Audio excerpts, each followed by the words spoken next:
these words. They're just fucking words.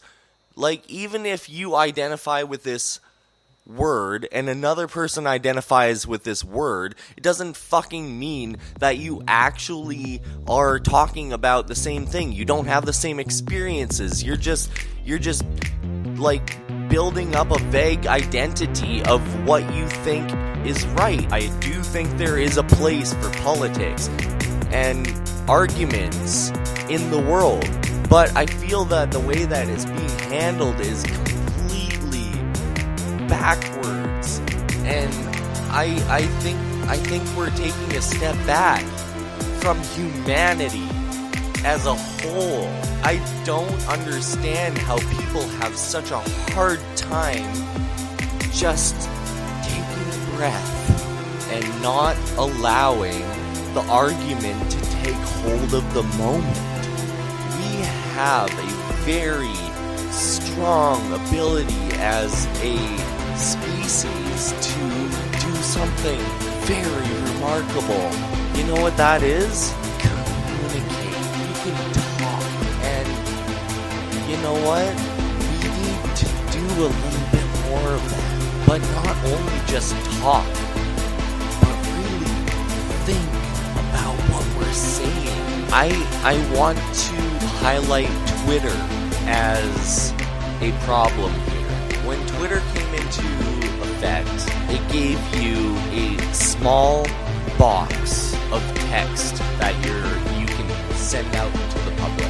That's your tweet.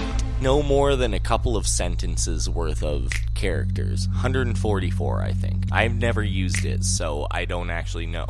But I feel like that's not enough to actually communicate a real structured idea.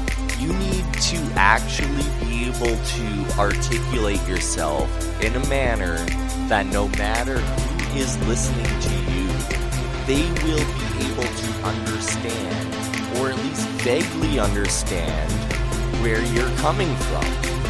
And a lot of that also comes down to not only the amount of characters that you use, but the fact that text in general has become the main source of communication. I don't think that text gives you the full spectrum of what people are actually trying to say in the moment. If they're actually being genuine.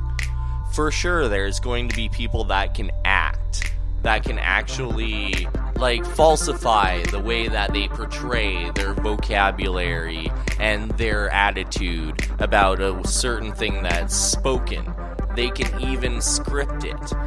But I still think that it's a much more human way to go about things. Even if you're scripting something, you can still see the nuances in the person's face, the tone of their voice.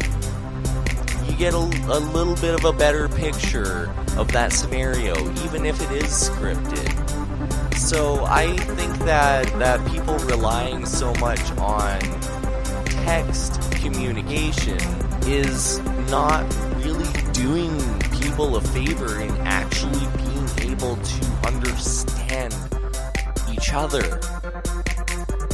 It disturbs me that people will be a completely different person on the internet when they're arguing with someone than they are in real life. There's a certain degree of anonymous defense that people have when they speak words online. It's almost as if they don't really see the other person as a real person.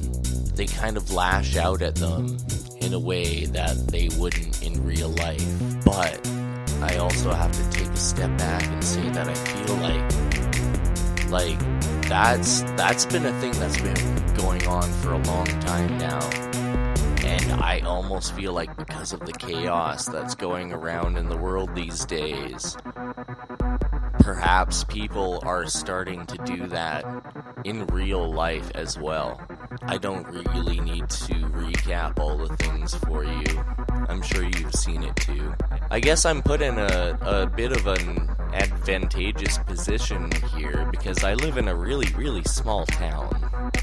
So basically, like, all my neighbors are the people that I would see every day at work.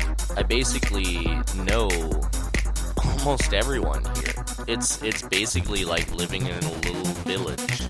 But I think that's actually kind of good.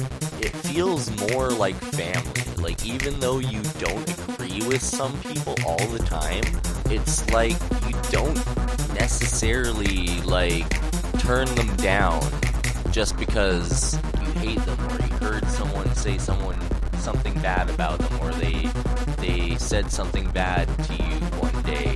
It's a much different attitude than just meeting completely different people every single day when you live in a really big city. I've experienced that too. I really like the fact that even though I don't agree with everyone here, I kind of can agree to disagree and know to expect